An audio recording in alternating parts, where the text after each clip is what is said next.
Hello friends, आज मैं आपके साथ इंटरनेशनल इकोनॉमिक्स का एक और टॉपिक लेके आया हूँ। टॉपिक का नाम है डब्ल्यूटीओ इन इंडिया। इसके अंदर हम डिस्कस करेंगे एंटी डंपिंग मेजर्स क्या थे डब्ल्यूटीओ एग्रीमेंट के अंदर। चलिए शुरू करते हैं। सबसे पहले डंपिंग क्या होती है, जिसमें develop country under develop country में इतना ज़्यादा माल फेंक देता है सस्ते रेटों पर कि उसकी लोकल कंपनियाँ तबाह हो जाती हैं। इसको डंपिंग कहा जाता है। WTO agreement permitted the member countries to adopt anti dumping measures in case the actions of some other countries results in the material injury to the domestic industry. तो डब्ल्यूटीओ एग्रीमेंट में लिखा था कि जो member countries हैं उनको permit कर दिया कि तुम एंटी डंपिंग पॉलिसी लेके आ सकते हो अगर किसी ऐसे कंट्री ने किसी मेंबर कंट्री ने अगर तुम्हारे कंट्री में कुछ ज़्यादा ही सप्लाई कर दी, इस हिसाब से कि तुम्हारी लोकल कंपनीज जो हैं उनको काफ़ी प्रॉब्लम्स झेलनी पड़ रही हैं, मटेरियल इंजरी हो रही है उनको। ठीक है, आगे बढ़ने से पहले बता दूं इस चैप्टर के सारे लिंक आपको डिस्क्रिप्शन में मिल जाएंगे। The aggrieved country has to establish clearly that the dumping has been taking place to calculate the extent of dumping and show that it has been causing material injury to it.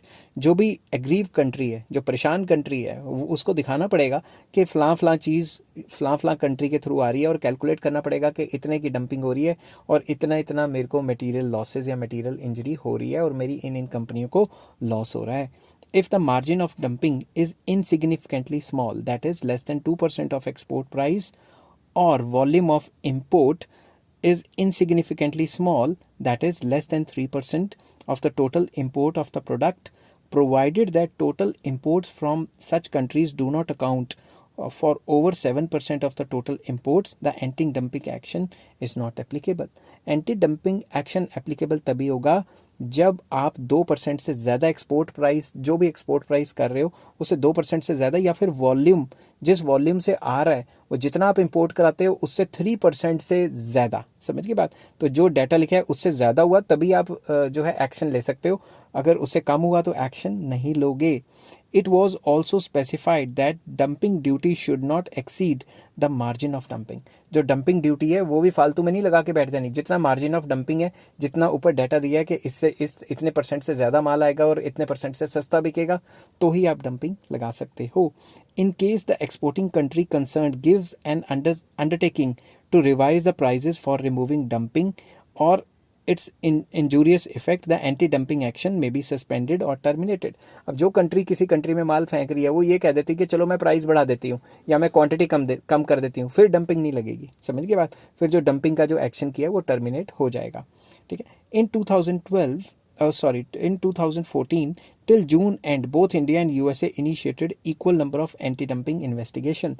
दोनों India ने और USA ने anti dumping investigations initiate की। Out of 690 cases initiated by India, duty was imposed in 535 cases. India ने जो case किए थे कि भाई हमें यहाँ डंपिंग हो रही है, तो इसमें से जो 690 केसेस थे उसमें से 535 केसेस पे ही जो उनको एंटी डंपिंग जो ड्यूटी वगैरह या टैरिफ वगैरह लगाने की इजाज़त मिली। The maximum number of investigations were faced by imports from China. आपको पता है चाइना ही करता है ऐसा माल सस्ते में बेच के। Out of 166 cases against the import from the country, duty was impose इन 134। तो 134 चीज़ों पे आउट ऑफ 166 इंडिया ने प्रूव कर दिया कि भाई ये हमारी जो डोमेस्टिक कंपनी है उनकी ऐसी की तैसी कर रहा है। तो 134 जो केसेस हैं उन मतलब 134 टाइप ऑफ ट्रेड्स पे जो गुड्स हैं उनके ऊपर ड्यूटीज़ लगा दी गई या फिर किसी टाइप की रिस्ट्रिक्शन लगा दी गई। आई होप ये वीडियो आपको पसंद आई होगी। अगर पसंद आई है तो please like, share and subscribe. Next topic मैं लेके आऊँगा prospects for industrial expansion under WTO and Indian agreement. तो इस चैप्टर के सारे लिंक आपको डिस्क्रिप्शन में मिल जाएंगे। Take care, bye bye.